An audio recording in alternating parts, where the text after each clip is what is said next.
I'm sorry, folks. I'm not speaking. Um,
I'm sorry.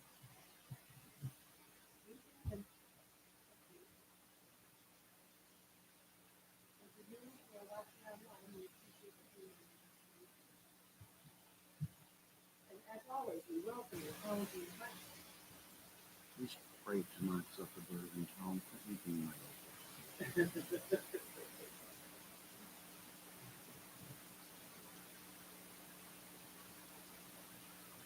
no, just, uh, no,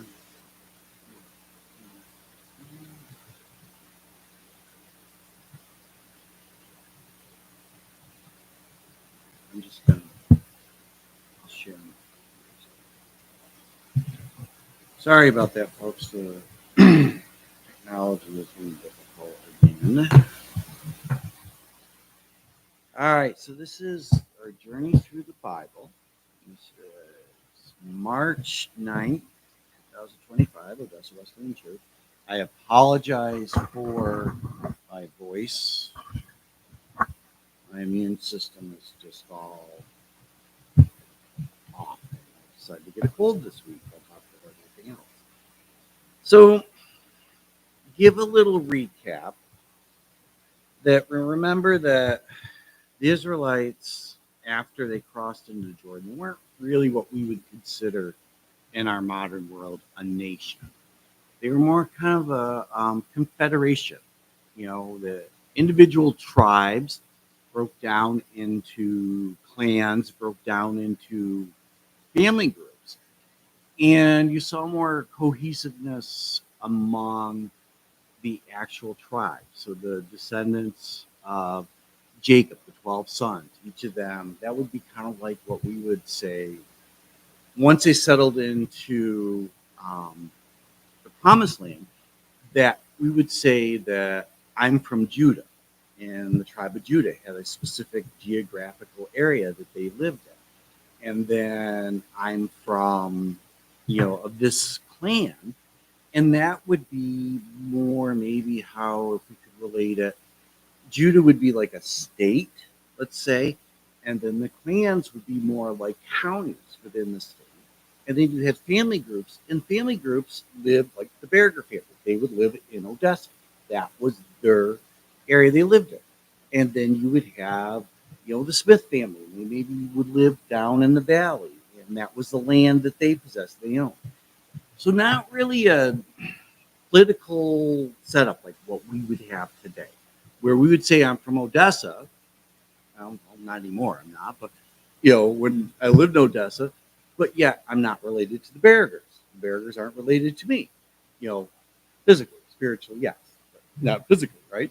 So we don't have that here in our mind. Any place really in existence. So when they crossed in, and then they were kind of like every little tribe and clan and family group kind of did whatever. Wasn't really cohesiveness. And then times in Israel's history, we had these judges rise up. When an enemy would come in and attack a certain area, you didn't really see the other tribes, like let's say Benjamin, one of the smallest tribes of Israel, if they were getting invaded by the Philistines, the Amalekites, or whoever, you didn't see the tribes from up north come charging down with, and defending their brothers and sisters in Israel. They may call for help, and then maybe a few people, or they would hire some warriors from this area. They would come, but you didn't really see this. Um, and so that developed. And then it developed from, these individual judges in their lifetime rising up, saving, from military enemies. And then they would pass away. Maybe some of them tried to leave heirs who would take over. Most of them just kind of faded from history. But you still had this, we're Hebrews. That's our religion. That's our language, our culture. But that's about all the connection. And then over time, you start to see, well, maybe the leader of the nation, the one thing, since our spirituality is what is our unique identifier, then the high priest is kind of the leader, military, economically, legalistically. The high priest in his family is going to be our leader.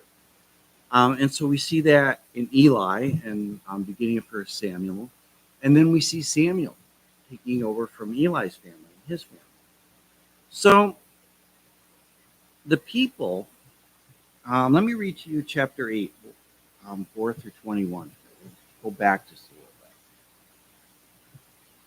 So this is towards the end of Samuel's life, where Samuel's about to hand over to his heirs the leadership of Israel, the high priest's role in that. So all the elders of Israel gathered together and came to Samuel at Ramah. They said to him, "You are old, and your sons do not follow your ways. Now appoint a king to lead us, such as the other nations have." Now remember that. Remember when Samuel was a young boy and God called him out of his sleep and gave him this message. I'm going to reject Eli and his family, the direct line from Eli all the way back to the very first high priest, Aaron, because Eli is tolerating the evil that his sons were doing. They were stealing from the people of the holy sacrifices. They were sleeping with the women who dedicated themselves to God.